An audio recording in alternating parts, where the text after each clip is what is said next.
Hello, my name is Burney, and I'm the director of Berkeley.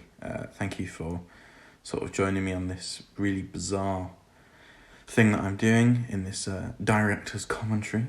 Hopefully, it won't come across as sort of egotistical as it might sound. So I am going to pause at certain points to sort of explain certain things and hopefully walk you through a little bit of the behind the scenes process that went into making this short 16-minute film. So I'm pressing play now. So this opening is one that it was certainly of contention because there's a big debate about whether or not we have him say all of this sort of stuff, whether or not we have him deliver this entire monologue. And that's something that we went backwards and forwards. You can see there in that bottom corner, sort of in the bottom middle, there's that weird dark patch. That was that was me trying to colour grade out that really white. I think it was a refrigerator. But something that I realised is I really like this shot. I think it looks amazing on the big screen. I think that you can really, the lines in his face looks fantastic. And people say it's it's their favourite sort of shot in the film. It's weird, this was actually shot in the most minimal crew. I think there was me, God, I don't know who actually.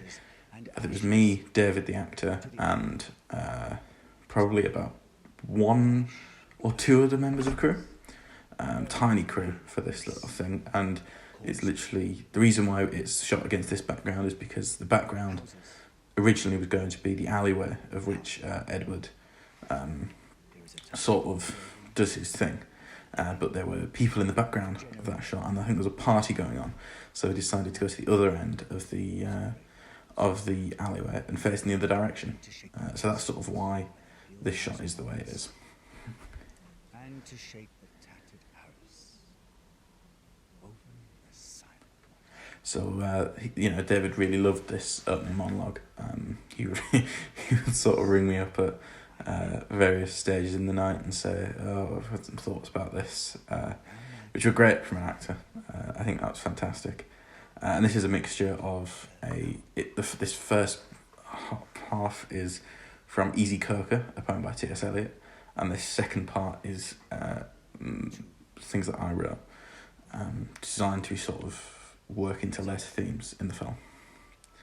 But I think David did an amazing job of this. I think this was the fourth take we did of this, and the fact that he did it in one long take is incredible. I think we got really lucky with these actors, and David is so up for it.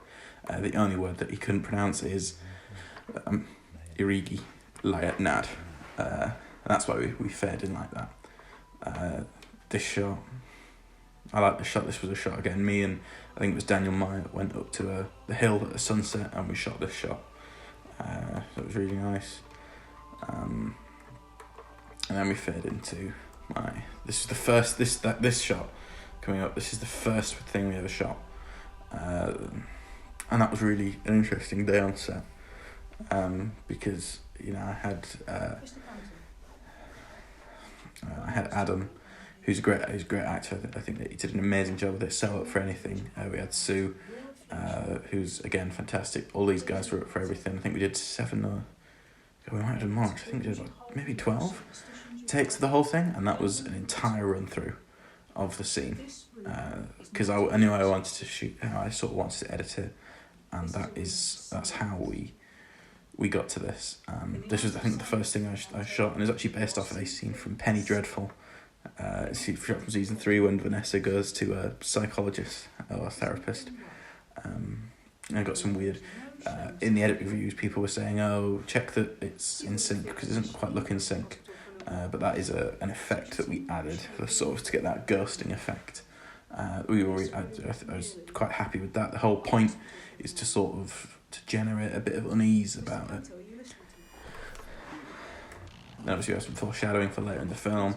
This glitch work was just to sort of liven up the scene a little bit, to wake you up and go, "Whoa, what's going on?"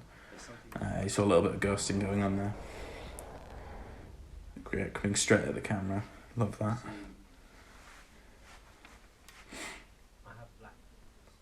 Blackouts are great. Again, Daniel Wyatt was talked to me afterwards and said that he doesn't know why he put that poster painting in the background. But I think it adds quite a nice touch to it. It sort of draws certain lines in. I wish that we hadn't shot against a white wall. I wish that, if that's what, that's the one thing that does frustrate me about this.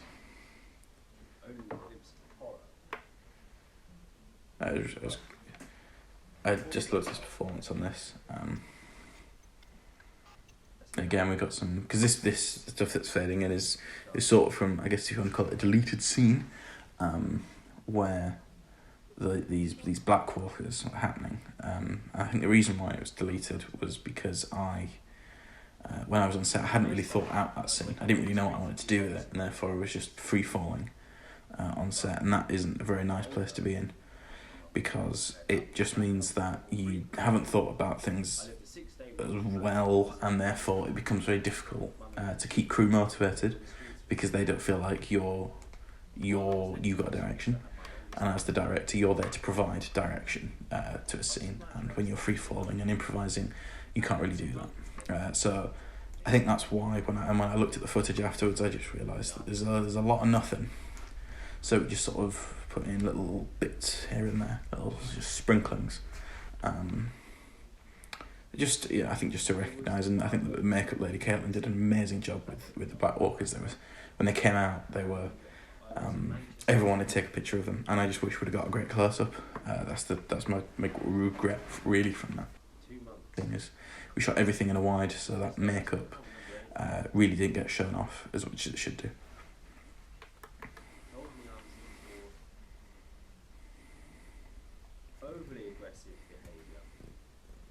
And again, Adam did an amazing job with this. The fact that this is now one long continuous shot is just a credit to him as an actor. The fact that all of our actors could do this could run through each scene in one continuous take, and we just basically did multiple takes to capture different angles. I do wish that we'd maybe got a close-up on him there, just to really capture his face, but I think that the point still stands.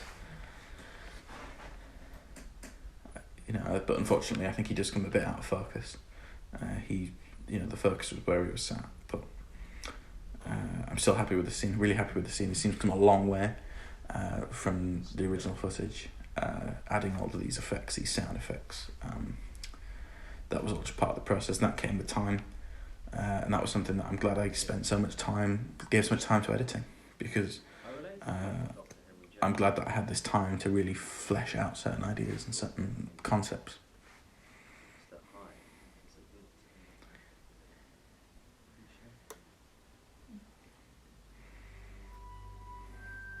And then with these shots again, these were shots that we saw the sunset, and we thought, well, we have a camera, let's go out and film some amazing stuff. And this is just great colour grading, if I say so myself.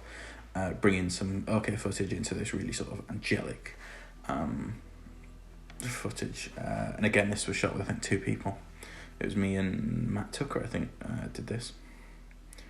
Again, we fade into, I think, certainly the most interesting scene, should we put it that way. I think so many of these shots are just fantastic. Real credit to our DP, Matt DeCourcy, who just did a phenomenal job. The sound design was really good. Again, that's thanks to Matt Tucker. He recorded some super clean sound. That light switch actually was such an awkward process, because while we were down there, the lights failed. The light that was down there blew, the bulb. So when he flicks it, that is actually him. That's actually Matt DeCourcy. Oh, it might be me. I can't remember. Flicking the switch for the light to come on overhead. And that bloody food. I still have that in my cupboard. That's probably gonna go weird. That has gone very weird. We made her eat that. That was a mixture of kidney beans, mincemeat, baked beans, and probably gravy. But she was such a trooper. Andira is so up for anything, and the fact that we put her down here in this cold, wet basement in full makeup, is such a testament to her as an actor, and she was phenomenal, and I think that Henry, the actor who plays Bill, has such good chemistry with her. That's just willing to just do everything. I wish that this moment was a bit stretched out a little bit longer, but I think it still works. I think that they really pulled it off.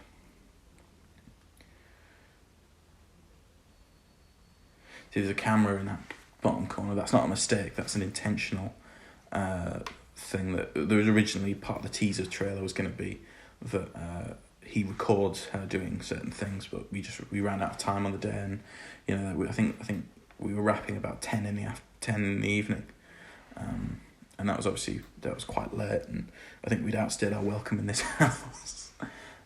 Originally with this song, again, such a shame that the song that we wanted to use was Bill singing Hotel California, and Henry did sing it, and that was incredible.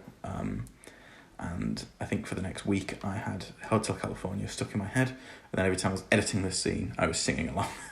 It was such an amazing thing, because as we fade into this next scene, it's just when the song is going, and this could be heaven or this could be hell, and then he smashes, and it was just a great way of tying it all together. This was a great moment when we got to do that. I think we filled up with the apple juice a little bit too much, but I think that just works so well. One thing that I do wish we'd have done was the chair a little bit more. I think the chair probably could have been done a little bit. We could have thought about that chair a little bit more, but I do think that even just the stuff in the background and the fact that it is a slight Dutch angle, I think it was an unintentional Dutch angle, but I think that just adds to it so much more. And again, we put Adam through we put him through the ringer with this one, because what that liquid is it's cold black coffee, and when we say black coffee, it had to look black. So that was about 6 tablespoons of coffee, instant coffee, that he was drinking, and obviously because the scene requires it, he downs it in one gulp. He had probably, I want to say, about 3 or 4 of those in overall, and there's a bit coming up where he I can't remember if he did throw up, but he was very close to. We did have to stop the scene, and he had to run to the toilet. But again, that's just a credit to, I think, him as an actor, that he was so willing to do that, and I think other actors would have said no, and they would have said, I am not comfortable with this, but Adam was so up for it, and I think it lends itself to the scene. I think he did a great job.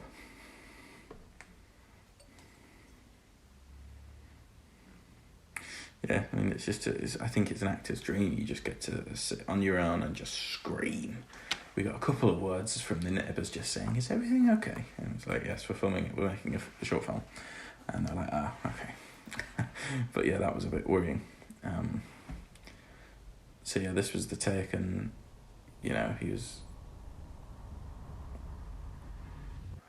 So he'd done about 3 or 4 pints of coffee at this point. And then, because of the way that he was screaming, he was squeezing his stomach, sort of, in order to get the really loud screams. And then when he sort of he hit that, that's him actually vomiting. Well, almost, anyway. And I just think they did so well, and I think it adds to such a great way of ending the film in such a bizarre manner. Ideally, I think I would have liked to do this scene once more, but at this point we were just so pleased with what we got. And I'm really happy with the way this film turned out, and I'm looking forward to making more like this. We're currently writing the next sort of thing, and that's going to be just as insane as this is, if not more. Hopefully it's going to be incredible, and I've just started writing that. It's so I hope that you enjoyed this sort of weird little random director's commentary, if you want to call it that. It's just me talking about it, hopefully giving you a little sneak peek into a bit of the behind the scenes into making it. It was really, really fun to make, and each one of these people who worked on it is so amazing. They just, I can't imagine doing it with another group of people. And I think that each one of them, is amazing at what they do. That's why we got them. And the fact that they all did it for nothing is incredible. The fact that we could paint people, both in pure black and pure white, put them in basements, make them eat stuff, drink, all this sort of stuff is incredible. And I think it's just a testament to how much each of these people love making films. And I just hope that these, I get to work with these people again, because they were really good. I just hope that we can have a bit more budget next time, so we can wrap up some stories, because at the moment we just sort of left a lot of strings hanging, which I guess in theory is fine because it means that it keeps people guessing. But for us, for me personally, I'd like to think that we could wrap some more stuff up and build a bit more of a climax that's going to be emotionally rewarding. But I think this works as a nice little teaser, and as a lot of people said, it doesn't feel like 16 minutes, which is nice because it makes me think that the pacing is about right. So I think that we'll see what happens with it. It's doing quite well, and I hope that this full version does really well in festivals as well. I keep submitting. So that was my commentary on Red Berkeley. I know it says part 1 there, but it is just Red Berkeley. There probably will not be a part 2. If it is, it's going to be in a very long time, and we'll probably end up reshooting everything, pretty much. So yeah, I hope that you really enjoyed that. It's kind of fun to do. It's kind of weird to do on a random evening when you've got nothing else to do. And I hope you enjoyed it. And I look forward to making some more films and potentially doing commentaries on them. Okay? Thank you, and see you later.